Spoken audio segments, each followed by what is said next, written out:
Muchas gracias, Eric. Les agradezco nuevamente por la invitación, a ti, Eric, particularmente, y a Levens Capacitaciones, por nuevamente tener esta oportunidad de compartir mi experiencia y lo que yo aprendí y poder mostrarles lo que yo pude trabajar durante mi periodo de maestría dentro de la universidad y algunos resultados que yo obtuve, y así como también algunos trabajos que están siendo elaborados actualmente en en esta situación que vivimos actualmente, y de cómo que estos sistemas que el laboratorio del profesor Marco, que soy alumno del profesor Marco Estefano, profesor de la Universidad de Sao Paulo, continúa trabajando, que sirven como plataformas para elaboración de vacunas para administración intranasal. Lo que yo quiero compartir con ustedes, lo que fue la elaboración de un sistema de Libre, que es específicamente un sistema nanoestructurado de una partícula de quitosana encapsulado con una proteína de superficie de hepatitis B. Esa proteína de superficie de hepatitis B, podemos ver aquí el virus de hepatitis, la hepatitis B específicamente, es un virus de DNA, ¿no? Lo que ella presenta particularidad es que tiene varias proteínas superficies. Entre esas proteínas superficies son específicamente la S, que es escogida para ser usada como una vacuna, para ser usada como una vacuna. Esta vacuna en el mercado se encuentra como una vacuna del tipo VLP, como Virus-Like Particle, que es una partícula que se comporta como un virus. Entonces, no es un virus atenuado, no es un virus inactivado, sino un fragmento un fragmento de este virus, que es una proteína, es elaborado para ser diseñado como modelo de vacuna. Que actualmente ya vemos varios modelos de vacuna, pero en este específicamente es un VLP. Entonces, lo que se muestra, voy a poner acá mi puntero. Este virus en un medio natural ella puede estar de forma viral o también sus dos componentes, que puede ser en forma de filamentos o en formas esféricas. Estas formas esféricas o filamentos se encuentran naturalmente solamente constituida por las proteínas superficies. ¿Ya? Este virus normalmente mide más o menos 42 nanómetros y este virus es ya bien conocido porque ya existen en el mercado muchos tipos de vacunas, entre ellas la VLP. Entonces nosotros como laboratorio, como grupo de investigación, escogimos un biopolímero, que es la quitosana o quitosano, que es en portugués. Quitosana en portugués. Principalmente está constituida por dos tipos de componentes, la N-acetil D-glucosamina y la D-glucosamina. Estas pueden presentar diferentes masas molecular porque es obtenida de manera sintética, puede ser de baja, mediana o alta masa molecular. Y así también como grado de desacetilación. La quitosana es obtenida a partir de la quitina, que se pueden encontrar en varios crustáceos o insectos. Esta quitina es por medio de una síntesis en medio básico, es desacetilada y transformada en quitosana o quitosana. Entonces, dependiendo del porcentaje de desacetilación, podemos obtener quitosano o quitano. Cuando hablamos de quitano, normalmente se está hablando cuando se tiene una aproximación de grado de desacetilación del 100%. Pero en caso de quitosano, normalmente podemos encontrar entre el 65 al 95% de desacetilación. Este grupos acetilos me van a permitir dar ciertas propiedades a mi biopolímero, así como la grupamina libre que podemos observar aquí, ¿no? Entonces, ¿de qué manera este biopolímero se trabajó? Es porque presenta diferentes propiedades, entre ellas mucoadhesividad, es biodegradable y atóxico, pero principalmente se usó el biopolímero por tener esta propiedad de mucoadhesividad, ya que tiene un grupo amina libre y esta, dependiendo en el medio en que ella se encuentre, puede ser soluble. Normalmente este biopolímero es soluble abajo de pH de 6.3. Entonces, donde encontramos la quitosana de manera soluble, porque vamos a tener una protonación del grupo amina y por tanto esta va a ser soluble. Este grupo va a ser el principal motivo por la que podemos formar determinadas reacciones con otros compuestos que me van a permitir formar un sistema nanoestructurado, ¿no? Como ya mencioné, dependiendo del pH, dependiendo que si pasamos a un medio ácido o a un medio alcalino, ella va a tener diferentes propiedades. Estas propiedades es propia de los hidrogeles, en el caso de la quitosana, donde dependiendo del pH, ella va a sufrir hinchamientos o contracciones en una red polimérica. Y esto también es dependiendo de la osmolaridad de nuestro medio, en este caso nuestra formulación. Entonces, ¿qué usamos este biopolímero? Lo usamos principalmente porque queremos obtener un sistema de delivery para encapsular diferentes componentes que puede ser un virus, puede ser una proteína, puede ser un material genético siendo ADN o ARN, y podemos utilizarlo como modelo de vacuna. ¿Con la intención de qué? En este caso, nuestra opción es utilizar una vacuna a nivel de mucosas. Pues de mucosas podemos hablar intranasal, gástrica, vaginal, que podemos estimular el sistema inmune y crear una cierta inmunidad dependiendo del material que estemos utilizando. Entonces, ¿de qué manera queremos utilizar cuáles son las perspectivas de que este modelo de vacuna me va a permitir? Al administrar una vacuna a nivel intranasal, no vamos a tener la necesidad de usar agujas, y por tanto va a ser de fácil administración. No vamos a tener la necesidad de un profesional que esté al lado de la persona para ser vacunada. Entonces también, por tanto, una mayor aceptación. También por ser de intranasal vamos a reducir las preocupaciones en cuanto a esterilidad y asimismo, por lo tanto, cuestión de costos, porque el sistema de frío va a ser diferente que una vacuna ya sea congelada o guardada a diferentes temperaturas.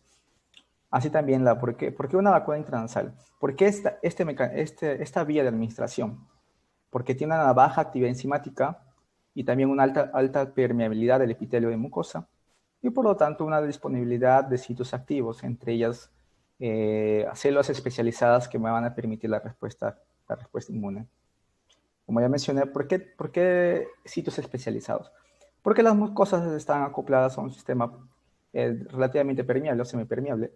Entre ellas podemos encontrar las células M, que están ligadas a células T y B, que son las células especializadas para direccionar cierta respuesta inmune. Esta también, al mismo tiempo, el sistema de mucosas está acoplada al sistema linfoide, que me va a permitir un viaje a diferentes partes del cuerpo y tener no simplemente una respuesta localizada, sino también cualquier parte del cuerpo, que están asociadas también a las células dendríticas, que son células presentadoras de antígenos. En este caso podemos observar una prolongación de las dendritas de este tipo de células y poder fagocitar nuestro principio activo o en este caso nuestra nanopartícula. Entonces, ¿por qué también la mayor importancia de por qué elegir una vacuna intranasal? Es porque se ha demostrado que las vacunas normalmente cuando son administradas a nivel endovenoso, ellas pueden tener una respuesta inmune con respecto a la producción de IgG, que es la hemoglobina del tipo, la conocida, la sérica, que es la que nos permite una mayor inmunidad permanente de nuestro cuerpo para ciertos microorganismos. Pero también cuando se hace utilización de vacunas a nivel mucosa, va a permitir la secreción de inmunoglobulina A o inmunoglobulina secretora, que es la IgA secretora. Entonces, se ha evidenciado que dependiendo de la vía de administración, podemos tener diferentes respuestas en cuanto a producción de IgA. Vía oral, principalmente se ha visto una inmunidad a nivel del intestino, todo lo que es el sistema digestivo. Cuando es vaginal, es un sistema mucho más local, más localizado, pero sin embargo, cuando se hizo administración intranasal, no solamente tenemos una protección a nivel de vías respiratorias, también a nivel del aparato reproductor femenino en este caso, que puede ser un candidato de este tipo de administración, por ejemplo, para diferentes vacunas, modelos para prevención de algunas enfermedades de transmisión o infecciones de transmisión sexual, ¿no? Entonces es un modelo muy importante para tener en cuenta. Entonces, en mi trabajo de maestría, ¿qué se fue realizado? Entonces, a partir de la partícula, de la proteína de hepatitis B, que se llama proteína de superficie de la hepatitis B, fue escogido como modelo para ser encapsulado dentro de la nanopartícula de quitosana. Estas nanopartículas de quitosana fueron liofilizadas, ¿por qué? Para dar la forma farmacéutica, en este caso en forma de polvo. Así también escogimos también la forma líquida para ver cómo es la respuesta de esta nanopartícula, de esta partícula. Y fueron examinadas las producciones de IgG y de IgA. IgG sérica y IgA, la secretora a nivel de mucosas. Y esta IgA fue colectada a través de lavados nasales y salivales a nivel de ratones inmunizados con nuestras nanopartículas. Entonces, para primero, de manera general, estas nanopartículas, esta fórmula fue caracterizada para determinar el tamaño, las características, la conformación estructural de nuestra red polimérica. Fueron realizadas primero por DLS y por NTA las características físico-químicas de las partículas en cuanto a tamaño, radio hidrodinámico medio, potencial Z. Potencial Z es un potencial utilizado para determinar la estabilidad y así como el carácter de carga de la partícula. También fue determinada la eficacia de encapsulación. Me permitió determinar cuánto de partícula fue fue adicionado dentro de la red polimérica. Y por diferentes técnicas de microscopía fue caracterizada directamente la partícula para saber la conformación, si era redonda, circular o sin ninguna forma amorfa de repente. Y también para dar la forma farmacéutica fue realizado un estudio de liofilización, para dar la forma farmacéutica sólida, en este caso en polvo.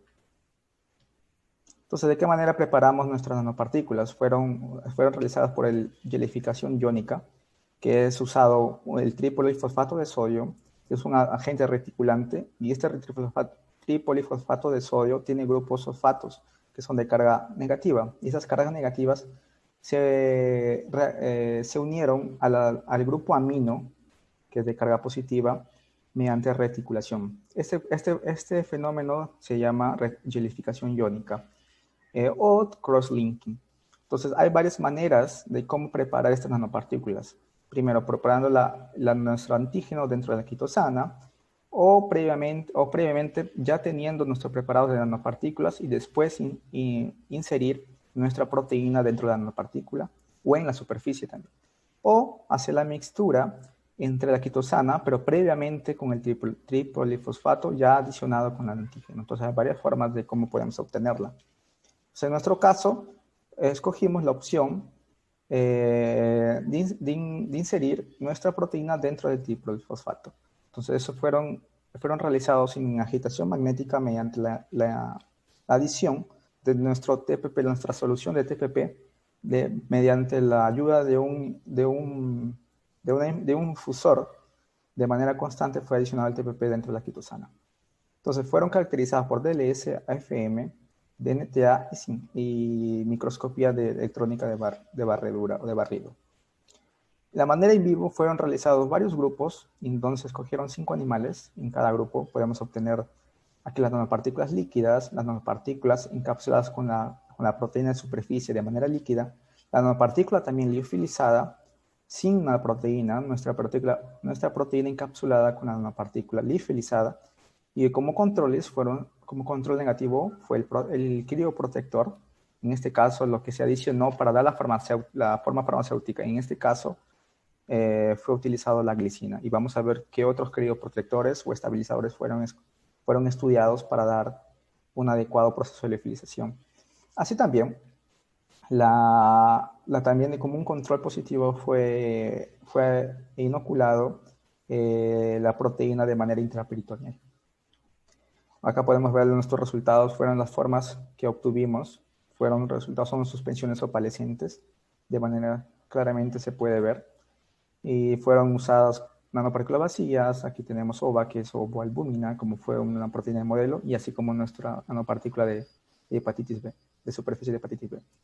Acá tenemos un resultado de caracterización de cómo es el perfil en cuanto distribución del diámetro hidrodinámico medio de nuestras nanopartículas, y por las dos técnicas, tanto por DLS como NTA.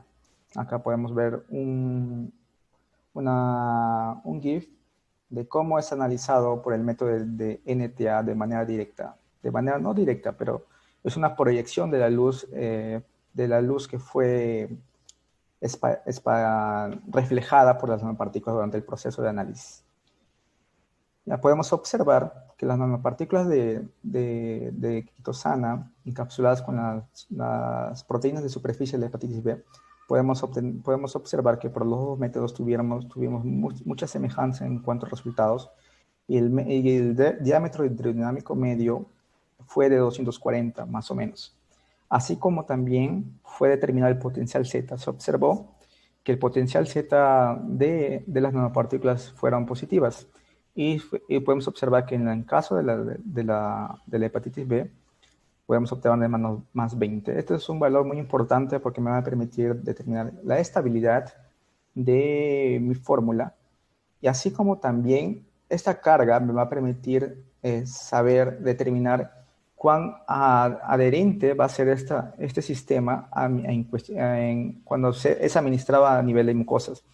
Porque esta carga positiva va a reaccionar con la mucina, que es una proteína de carga negativa que es localizada a nivel de mucosas. Entonces, eso me va a permitir mayor adherencia. Así también fue dosado cuánto de proteína fue encapsulado dentro de la nanopartícula. Esto fue obtenido a través de la técnica de BSA.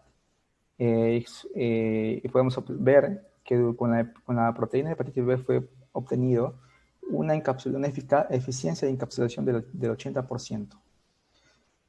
Aquí una imagen de microscopía de fuerza atómica de las nanopartículas. Podemos ver la topografía de esas nanopartículas. Aquí las vacías podemos observar que ellas presentan más o menos un modelo esférico, contrariamente con las nanopartículas de hepatitis B. Ellas presentan un tamaño mucho más desordenado, una forma mucho más desordenada, no muy clara, como se puede observar aquí. Entonces, esto, claro está, que puede ser influenciado o puede ser evidencia de que al inserir una proteína, esta va a reorganizarse de manera diferente, por lo tanto teniendo ese comportamiento. Y podemos saber que hay también cierta distribución mucho más amplia con respecto a las proteínas, a las nanopartículas vacías. Acá también una microscopía de barrido electrónico. Podemos ver de las vacías, de la OVA, que fue la proteína modelo, así como de la hepatitis B. Podemos saber que hay como racimos, ¿no? Esto puede ser considerado una nanopartícula, puede ser unión de varias mini estructuras que durante el proceso fueron uniéndose y formando una nanopartícula. Es importante conocer que esta estructura puede ser importante en cuanto a la producción de una respuesta inmune adecuada. Entonces, se evidenció por varios papers que también es importante determinar la forma de una nanopartícula porque esta puede tener influencia en la respuesta inmune. Entonces, cuanto a liofilización, fue el método utilizado para desarrollar una forma farmacéutica sólida, en este caso para administración nasal en polvo, en spray. Esto solamente para tener una vista general, la liofilización es dividida en tres procesos: en congelamiento, secado primario y secado secundario. Tanto secado primario y secundario son procesos en que se realizan en baja presión. ¿Para qué? Para permitir la sublimación del agua congelada al ambiente y ser solidificado a través de un condensador. Entonces, el secado primario es realizado normalmente a temperaturas bajas, normalmente a menos 30 grados centígrados, normalmente a menos 40 lo máximo, dependiendo de la capacidad de nuestro aparato. El secado secundario puede ser realizado a temperaturas superiores en 0 grados a 10 grados. Entonces, el objetivo del secado primario es la sublimación del agua libre de nuestra fórmula, y el secado secundario es la resorción del agua que es propia de nuestros componentes. En este caso es agua ligada. que es más que todo una agua que forma parte de las estructuras químicas de nuestros compuestos. Entonces, normalmente por eso se trabaja a temperaturas mucho más altas y con menos presión, con más presión, perdón, con menos presión, disculpe. Entonces, cuando hablamos con productos liofilizados, podemos ver acá un producto deshidratado y un liofilizado. Entonces, lo que se obtiene, lo que se quiere obtener con un producto liofilizado es tener una apariencia correcta, una apariencia denominada de cosmetic cake. Esto se obtiene por proceso de liofilización. Entonces, de esa misma manera, queremos dar la idea de que nuestro producto tiene que tener esa conformación. Porque al tener un correcto liofilización no vamos a alterar las características físico-químicas y mucho menos biológicas de nuestro producto. Entonces, como ya mencioné, lo que se quiere obtener en un proceso de liofilización es un liofilizado elegante, una rápida reconstitución, mantener las propiedades físico-químicas, una baja humedad residual, por lo tanto, una baja cantidad de agua activa, que al tener una baja humedad, me va a permitir que mi producto sea mucho más estable durante el tiempo. Así como me mencionaba acá, ¿no? Estabilidad durante el largo plazo de la fórmula. Entonces, ¿qué componentes existen dentro de una formulación liofilizada? Acá podemos observar agentes bulking, que normalmente son agentes que me permiten dar un mayor cuerpo, una mayor cantidad de solutos totales dentro de mi fórmula, para no tener durante el proceso una desintegración de algunos componentes. Acá podemos observar algunos ejemplos clásicos que es muy utilizado durante el proceso de liofilización. Obviamente bufferos, que me va a permitir un ajuste de pH durante el proceso, estabilizadores y ajustadores de tonicidad, que son principalmente para tener una osmolaridad adecuada durante mi proceso. Y como ya mencioné, la quitosana, en cuanto a osmolaridad, ella tiene diferentes comportamientos. Y también, ¿cuál es el otro motivo principal de que yo quiero un producto seco, un producto liofilizado? Porque se ha demostrado que al tener un producto seco, en este caso la quitosana, presenta mayor capacidad de mucoadhesividad dentro de las mucosas y por lo tanto al tener mucho mayor mucoadhesividad dentro de las mucosas vamos a tener un mayor tiempo de retención de nuestra fórmula y por lo tanto al tener un mayor tiempo de retención de nuestra fórmula estas nanopartículas van a ser fagocitadas o van a permitir la endocitosis de las partículas a través de las células o a través de las junciones celulares. Entonces, es importante un mayor tiempo de retención de nuestra fórmula. Entonces, ¿qué método se realizó para caracterizar nuestra fórmula? Por liofilización, fueron utilizados DCC, que es un aparato para caracterizar el perfil térmico de nuestras fórmulas. Fue analizado TG y temperatura de transición vítrea y eutéctica, que temperatura de transición vítrea son para cuerpos amorfos y para temperatura eutéctica para cuerpos cristalinos. Y además también fue realizada una microscopía durante nuestro proceso de liofilización para determinar el tiempo de colapso.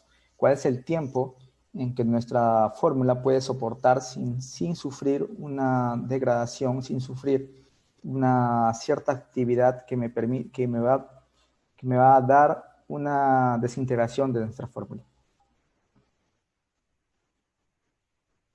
Ok. Aquí el aparato y aquí nuestro perfil de liofilización que fue realizado para nuestras fórmulas. Congelamiento fue realizado a -40. El secado primario fue usado entre menos 30 y menos 36 durante 4 horas a 10 mililitros. Y el secado secundario fue realizado a 10 grados centígrados a 50 mililitros. Entonces aquí fue determinado que la temperatura de transición vítrea de las nanopartículas no formuladas fueron obtenidos que menos 53 la temperatura de transición vítrea. Esto evidencia que nuestra fórmula tiene compuestos amorfos. ¿Y qué me quiere decir con esta transición vítrea? Es que durante el proceso de liofilización, si yo trabajase a temperaturas superiores a esta temperatura, yo voy a tener una desintegración de mi fórmula congelada. Entonces, donde va a haber mucha actividad molecular, y esta actividad molecular puede suceder que va a desintegrar las nanopartículas, y así como también las proteínas adicionadas dentro de las nanopartículas podemos tener una desnaturalización de la proteína. Entonces, ¿qué se realiza? Para eso se realizan formulaciones. En este caso, fueron realizadas formulaciones con 1% de glicina, 2.5% y 5% de glicina.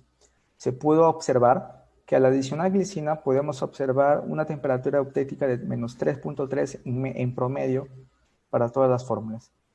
Y no se observó una transición vítrea para nuestras fórmulas.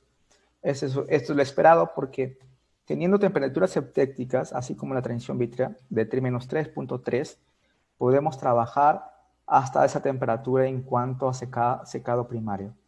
Entonces, yo abajo esa temperatura es lo deseado. Entonces, entre yo trabajar mucho más altas temperaturas, yo puedo tener un proceso más eficiente en cuanto al tiempo y menor gasto de energía durante mi proceso. Entonces, yo puedo trabajar en este caso, por ejemplo, a menos 10 grados centígrados sin tener problema ninguno, contrariamente observados a las nanopartículas no formuladas. Así también podemos ver temperaturas de vitrificación, que es un proceso importante cuando sucede una cristalización de cuerpos amorfos, de compuestos amorfos. Entonces es importante tener en cuenta esto cuando se realiza una adecuada formulación para productos liofilizados. Entonces también se determinó que, por ejemplo, con 5 grados centígrados yo no observo esta temperatura de vitrificación. Entonces yo puedo trabajar a temperaturas hasta menos 15.4 grados centígrados con fórmulas liofilizadas con glicina 5%. Aquí una microscopía de cómo se obtiene el colapso de las fórmulas liofilizadas, de las fórmulas de nanopartículas.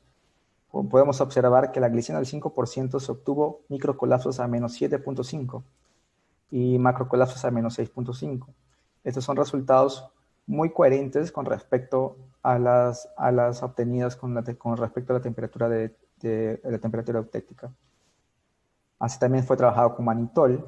Podemos también ver que tenemos una temperatura de petrificación, pero sin embargo tenemos una temperatura de transición vítrea a menos 30 en promedio. Así también con trealosa, sacarosa, lactosa, que podemos tener que temperaturas de transición vítrea a menos 30. Aquí las microscopías con los diferentes compuestos de sacarosa, trealosa, lactosa, y por lo tanto teniendo como modelo, porque todos los trabajos anteriores fueron realizados con las proteínas de ovoalbúmina, estas fueron realizadas también con nuestras partículas de hepatitis B. Podemos observar que la lactosa, trealosa, sacarosa fueron trabajadas a 5%, así como también de la glicina fueron obtenidos nuestros perfiles. Podemos ver, por ejemplo, temperatura de transición vítrea de menos 15.3 y así también como temperaturas eutéricas de 3.3. Y aquí también podemos observar la microscopía. Aquí una microscopía de barrido electrónico, podemos ver nuestras fórmulas farmacéuticas. Acá la forma farmacéutica encogida, ¿no? Así también fueron realizados nuestro perfil de tamaño con glicina 5% por DLS por NTA de 248 nanómetros por NTA de 265 nanómetros. Así también como el potencial Z fueron de 35 positivo. Y fueron también fueron realizadas resuspensiones antes y después de la liofilización. Antes de la liofilización podemos observar con glicina 5% 243 y después de la resuspensión 285 nanómetros. Y como la parte in vivo fueron usadas las vacunaciones, las inoculaciones de nuestras fórmulas de manera diferente, ¿no? Podemos observar que en la primera sangría fueron dosados IgG por ELISA. Podemos observar que tanto las nanopartículas líquida y la liofilizada durante la primera sangría, que fue 7 días después de la vacunación, fueron observados perfiles muy similares, ¿no? No hay una diferencia significativa entre ellos. Durante la segunda sangría fue observada ya una diferencia significativa en cuanto a las nanopartículas liofilizadas y líquidas. La líquida tiene un comportamiento mucho mejor con respecto a la liofilizada. Y en la tercera sangría se puede ser mucho más evidente que las nanopartículas con la hepatitis B líquida fue superior con respecto a la nanopartícula liofilizada. Esta línea de aquí en azul, que es más o menos 0.1, es la línea de corte donde podemos evidenciar que los animales son clasificados como cero convertidos, ¿no? Que obtuvimos una respuesta inmune. Pero podemos preguntarnos, ¿por qué pasó con las nanopartículas liofilizadas? Así como toda investigación, necesitamos un modelo animal adecuado para administrar nuestra fórmula. En este caso, cuando trabajamos con nuestras partículas liofilizadas, que es en spray, en polvo, ¿no? Intentamos diseñar un modelo de administración, en este caso en spray. Hacemos diferentes adaptaciones, pero nuestra adaptación no fue adecuada porque cuando al momento fueron inoculados en los ratones, obtuvimos que gran parte de nuestras nanopartículas liofilizadas aún se mantenían de forma externa. Entonces, nosotros como grupo de investigación tuvimos la dificultad de administrar estas nanopartículas porque gran parte fue retenida de manera externa. Entonces, porque estas nanopartículas tienen cierta carga. Entonces, esta tiene una adherencia también a pelos a nivel localizado, a nivel de las narinas. Entonces, no permitieron una adecuada llegada de esta fórmula a nuestro sitio de acción. Entonces, eso fue uno de los inconvenientes en cuanto a nuestra investigación, pero se demostró que nuestra partícula líquida obtuvimos una respuesta inmune adecuada cuando fueron administradas en ratones. Y aquí también de la misma manera fue dosado la cantidad de inmunoglobulina A en los ratones. Eso fue realizado en el último día, en la tercera sangría. Fueron más o menos 3 semanas después de la primera vacunación. Se observó una evidente diferencia significativa entre las nanopartículas líquidas y las liofilizadas. Entre las liofilizadas y las nanopartículas vacías no se observó una diferencia significativa, pero sí con las nanopartículas líquidas, donde se puede evidenciar que obtuvimos una producción de inmunoglobulina A nivel de la mucosa nasal con nuestra vacuna de nanopartículas de hepatitis B líquida. Y como ya yo tuve la oportunidad de hacer una primera ponencia de nuestro tipo de modelo de vacuna en nuestro grupo de investigación, que está a cargo del profesor Marco Antonio Estefano, que es profesor de la Facultad de Farmacia, está trabajando actualmente con este tipo de modelo de vacuna, pero está realizando con otro biopolímero para administración de la vacuna contra el COVID, contra el SARS-CoV-2. Se está realizando ciertas diferentes formulaciones para obtener un modelo de vacuna. Entonces, como ya mencioné, unas semanas atrás tuve la oportunidad de presentar para ustedes lo que se está realizando por este grupo de investigación al que pertenezco y tuve una pequeña participación para la elaboración de las fórmulas. Acá podemos observar la fórmula liofilizada. Ya se estaban planeando la fórmula para hacer los ensayos a nivel preclínico. Entonces, hace unas semanas atrás salió un reportaje que ya se confirmó, voy a presentar para ustedes. O proyecto está siendo lamentablemente está en portugués, pero voy a presentar lo que se está haciendo actualmente aquí en Brasil, este sistema de delivery de vacuna, y donde ya se obtuvieron los primeros resultados, y los resultados son positivos. Y aquí voy a presentar para ustedes lo que se está comentando actualmente acá en Brasil con respecto a la investigación que se está realizando por el grupo del profesor Marco. Envolvido pela Faculdade de Ciências Farmacêuticas da USP, em parceria com o Instituto do Coração, o INCOR. Estamos tendo um resultado favorável e agora a gente começou uma segunda formulação para tentar melhorar a vacina, melhorar a sua resposta imunológica. Sem injeções, a vacina em spray oferece 2 tipos de anticorpos e atua diretamente na mucosa, o que fortalece a imunidade para o combate à Covid-19. Enquanto as injetáveis só produzem uma classe de anticorpo chamado IgG, a nasal, além da IgG, ela produz uma outra imunoglobulina chamada IgA secretora. Então você impede que o vírus entre nas células da região respiratória. Para garantir a eficácia da vacina, vai ser necessária a aplicação em cada narina e esse processo repetido 15 dias depois. Ao todo, 4 doses. O valor estimado dessa vacina chega a R$100 e a expectativa é que ela possa começar a ser aplicada no segundo semestre do ano que vem.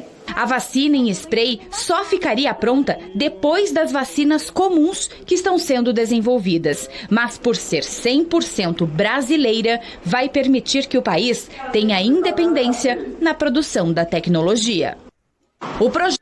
Entonces, como había mencionado, la ventaja de esta vacuna con respecto a las vacunas que están siendo realizadas ensayos clínicos de fase 3 es que todas ellas están siendo administradas a nivel endovenoso.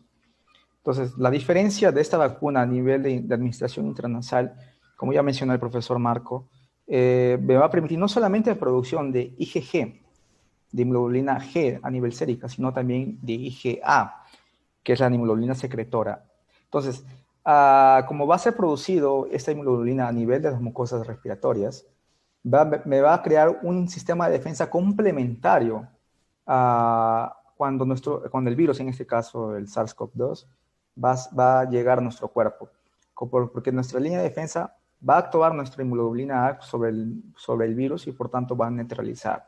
Entonces, si hubiera la posibilidad de que parte de esta infección que tuvimos pasa a nivel sérico, nuestras inmunoglobulinas G van a reaccionar contra el virus. Por lo tanto, la ventaja de este sistema de delivery para vacunas me va a permitir dos tipos de protección, a nivel sérico, pero también a nivel de mucosas, como un sistema complementario de nuestra defensa contra ciertos microorganismos. Entonces, por eso, la importancia de trabajar con estas nuevas tecnologías y saber las adecuadas características que deben poseer nuestras fórmulas para tener una adecuada respuesta inmune, ¿no? Entonces, es lo que quería compartir con ustedes, lo que está trabajándose actualmente en este tipo de pandemia, ¿no? En esta situación actual que estamos viviendo. Entonces, quiero agradecer nuevamente a Eric y a Levens Capacitaciones por tener esa oportunidad de poder compartir mi experiencia yo como farmacéutico, y ya llevo tiempo aquí trabajando en Brasil y aprendiendo ciertas cosas que yo siempre soñé hacerlo, ¿no? Tuve que salir de mi país para realizar mis sueños con respecto a hacer investigación y trabajar lo que a mí me encanta, lo que es la área de inmunobiológicos, en este caso en cuanto a la investigación y el desarrollo de vacunas.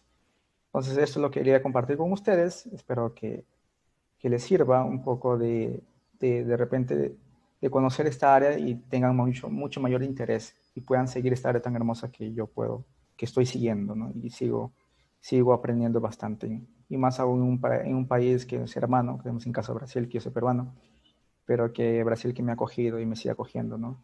Tanto Brasil como la Universidad de Sao Paulo. Muchas gracias. Aquí le dejo mi email para cualquier contacto y podemos estar conversando cualquier duda que ustedes tengan. Háganmelo saber y podemos conversar cualquier cosa, ¿no? Muchas gracias. Muchas gracias a usted, Master Richard, por esta maravillosa ponencia que nos ha compartido, iniciando con pie derecho este último día de seminario. Así que les invitamos a las personas en este momento, nos pueden dejar sus preguntas. Nos quedan estos últimos 10 minutos para responder todas las inquietudes que tengan. Voy a dar lectura también a los comentarios que nos han dejado en este momento. Nos dejan saludos desde Riobamba, Ecuador. A Juanjo también, que nos dejan esos saludos. Y Yadira les saluda desde Ambato, desde México. Las personas que nos están viendo desde México, también un fuerte abrazo. Y nos pregunta: muy buenas tardes, disculpe, ¿cuál era el precio que mencionaba de la vacuna? Sí, el profesor mencionaba en la entrevista que va a haber 4 dosis de la vacuna. La primera dosis, la primera semana, van a ser administradas 2 dosis. Una dosis en cada narina, en cada fosa nasal. Entonces, cada dosis va a estar compuesta más o menos en 25 reales. Por lo tanto, se van a necesitar 4 dosis en total, porque la primera va a ser administrada el primer día y después 2 semanas después la segunda dosis. Entonces, cada uno va a completar más o menos de 100 reales, lo que equivale en dólares a más o menos a $17 por una vacunación contra el COVID, y con respecto a este modelo de mucosas. y esto va a ser producido en Brasil sin caso fuese que todos los ensayos clínicos futuramente salgan de manera satisfactoria. Lo que se está ahorita trabajando con el profesor Marco ya es ver la posibilidad de trabajar la fase 1 de este modelo de vacuna. Y una vez obteniendo la fase 1, ya sería planearse para la fase 2. Pero como el profesor estábamos la otra vez comentando, ya esta fase 2 ya no va a depender de la universidad, porque es un trabajo de investigación netamente de la universidad. Entonces va a depender de empresas privadas que vean con ojos buenos este modelo de vacuna para poder invertir y poder realizar los ensayos del tipo 2, ¿no? Y así para adelante como el tipo 3, que se espera que obtengamos resultados muy buenos, ¿no? Perfecto, muy amable, muchas gracias por responder esta pregunta. Nos dice Cristina Mena, ¿existe alguna contraindicación? Contraindicación. La otra vez estaba investigando un poco sobre, cuando estaba haciendo mi maestría, estaba investigando sobre esas condiciones, porque todo es maravilla, ¿no? Todo es maravilla con respecto a este modelo. Ya existe actualmente una vacuna contra la gripe. La vacuna se llama Flumist. Ya es administrada a nivel internacional. Esa es una vacuna bien vendida, muy vendida en Estados Unidos. Y tiene buenos resultados. Y como ya mencioné, tiene producción de IgA, IgG, IgA. Ya es bien conocido. Y es producida por AstraZeneca, si no me equivoco. Entonces, se han realizado estudios con otros modelos de vacunas y el único reporte grave que se ha hecho es que se ha reportado de que ciertas vacunas intranasales pueden producir una parálisis a nivel facial, ¿no? Es el único reporte en cuanto de contraindicación, pero esto se ha producido uno en cada 1.000 personas. No, perdón, disculpen, en cada 1.000.000 de personas. Entonces, esta contraindicación no es catalogada como grave, como de repente, por ejemplo, los ensayos que están realizando contra las vacunas actualmente contra el COVID.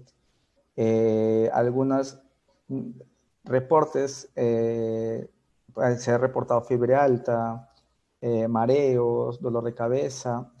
Se espera que no haya ninguna muerte. Si en caso se espera alguna muerte, por ejemplo, de choque anafiláctico de alguna persona, eso ya es motivo suficiente para cancelar las pruebas de fase clínica, ¿no? Tipo sea 1, 2 o 3.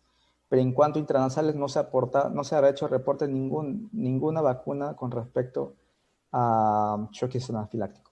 Pero en este caso de intranasal, la Flumist, no se ha reportado ningún caso del tipo, pero otro tipo de modelos de vacunas a nivel de ensayos preclínicos, en ensayos en animales, se ha reportado de que causa parálisis facial.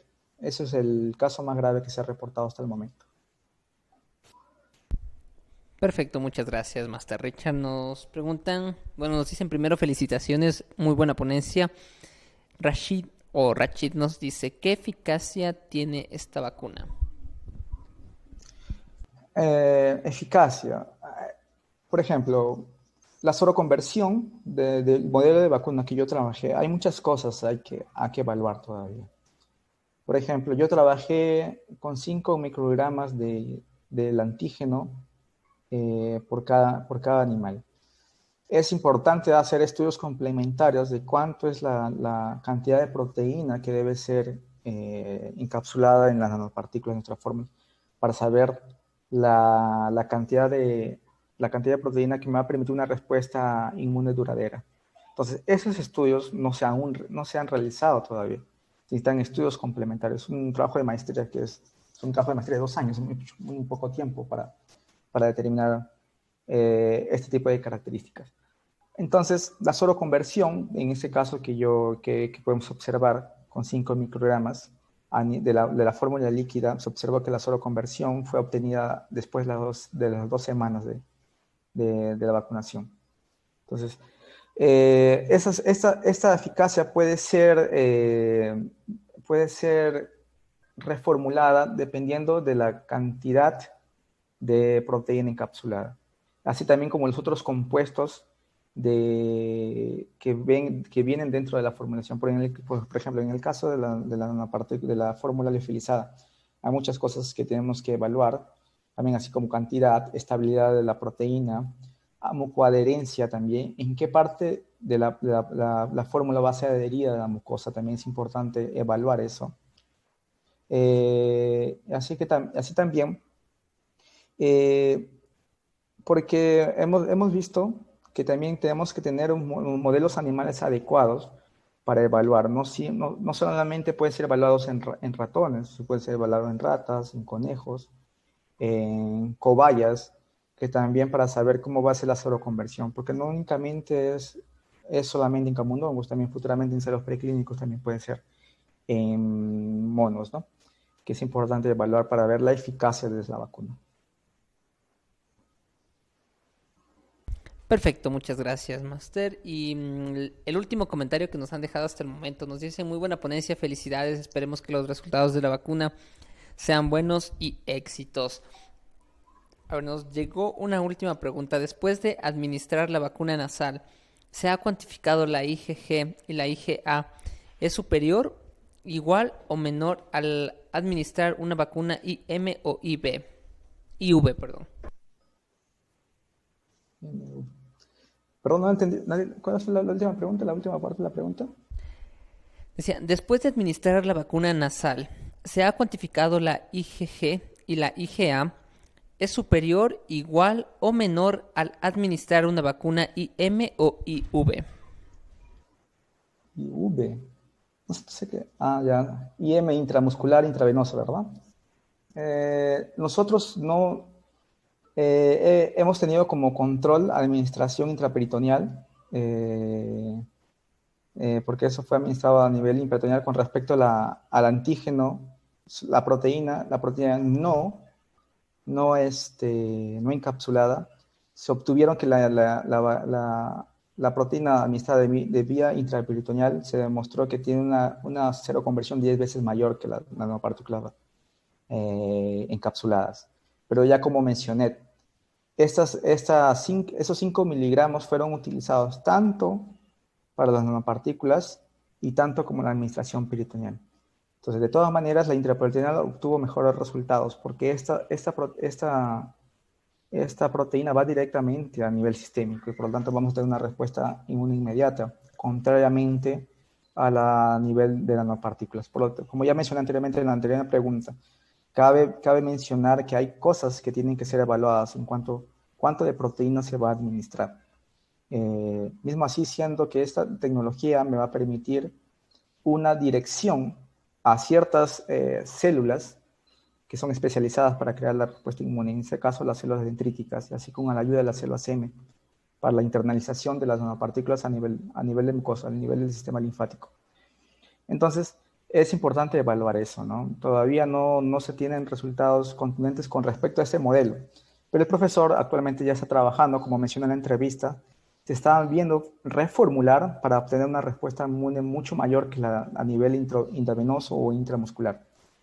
En este caso, nosotros trabajamos a nivel intraperitoneal en ratones. Entonces, queda pendiente todavía evaluar eso, pero claro está, la diferencia abismal es que nosotros tenemos una producción de IgA, que es valioso para una respuesta inmune a nivel mucoso, ¿no? Perfecto. La siguiente pregunta, Cristina Mena nos dice: con esta vacuna, ¿cuánto tiempo de anticuerpos tenemos?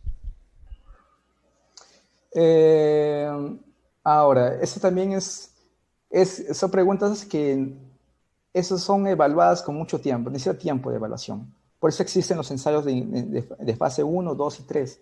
Y en 3 se ve esta fase, ¿no? De cuán duradero va a ser esta producción de este tipo de anticuerpos. Por eso que a veces ensayo de tipo 3, por ejemplo, la otra vez, hace poco tiempo fue aprobada la vacuna rusa, ¿no? Que fue simplemente aprobada con fase del tipo 2 y no fue aprobada con fase del tipo 3. Pero en fase del tipo 3 se ve mucho más cosas entre ellos, no simplemente los efectos adversos de vacunas a una grande población, sino también se ve cuán duradero va a ser esta vacuna, ¿no?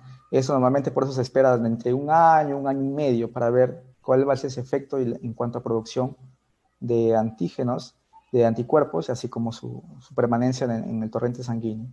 Entonces, nuestro modelo de vacuna aún no ha llegado a esa capacidad porque es un trabajo de maestría que fue realizado y no se sabe con fidelidad cuánto tiempo va a durar, porque nosotros trabajamos en bioterio, entonces tenemos ciertas limitaciones. Por eso que con esta oportunidad que yo mostré con el trabajo del profesor Marco, vamos a tener futuramente, espero que sí, esperamos que sí, tengamos respuesta a esta pregunta, de cuán duradero como respecto respuesta inmune para IgG o IgA. Y a mí me causaría mucha curiosidad cuán duradero va a ser este tipo de IgA producido contra el COVID. Entonces, me gustaría también preguntar futuramente cuán duradero va a ser esta inmunoglobulina a nivel de mucosas, ¿no? Entonces, lamentablemente no tengo la respuesta para tu pregunta, pero también hay modelos de vacunas para que haya una respuesta más direccionada también, poniendo algunos adyuvantes a nuestras formas y estimular ciertas rutas de inmunización, de respuesta inmune, para que haya una respuesta inmune permanente. Hay estrategias para eso también. Gracias. Listo, muchísimas gracias, Master Richard. Con esa pregunta vamos a cerrar esta ronda de inquietudes que han surgido justamente sobre su ponencia. Agradecerle también el cariño y el agradecimiento, las felicitaciones de todas las personas que estamos en este momento enlazadas a su transmisión, a las personas que también se están conectando. Estamos conectados 100 personas en este momento. Gracias por esta acogida que hemos tenido y felicitaciones también por esta maravillosa ponencia que hemos compartido con usted, Master Richard. Como un último mensaje que también nos podría dejar en estos 2 últimos minutos que nos quedan de ponencia, Master Richard, esas últimas palabras, como usted decía, y en lo que también pude escuchar, ese punto, ¿no? Que si bien usted salió precisamente de su país a formarse también en la parte académica, a ser un gran profesional, ¿qué recomendación o qué consejo nos dejaría para las personas que estamos en esa búsqueda de seguir también siendo excelentes profesionales, de seguir creciendo en nuestro ámbito personal, profesional? ¿Qué nos podría decir en ese sentido, Master Richard? Es una bonita pregunta, porque yo vivo actualmente más de 8 años en Brasil y el motivo por que yo llegué a Brasil fue por mis estudios y por mis sueños de seguir esta línea de investigación que estoy realizando actualmente. En mi caso personal, yo tuve infelizmente en mi caso, en mi país,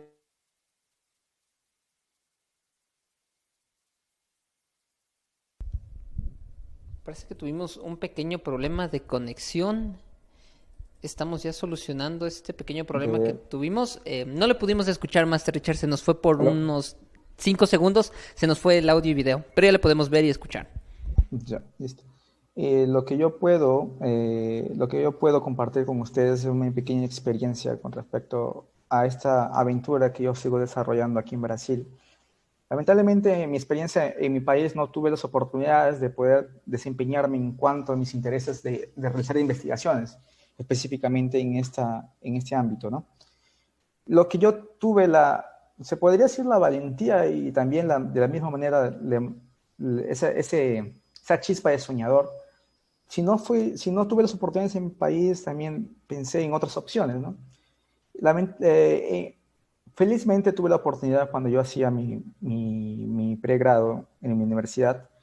Yo soñaba con ir a otras universidades, también tener las experiencias de otras universidades, de otros países, ¿no? Que tenían dentro de las universidades mayores capacidades en cuanto a ser de investigación.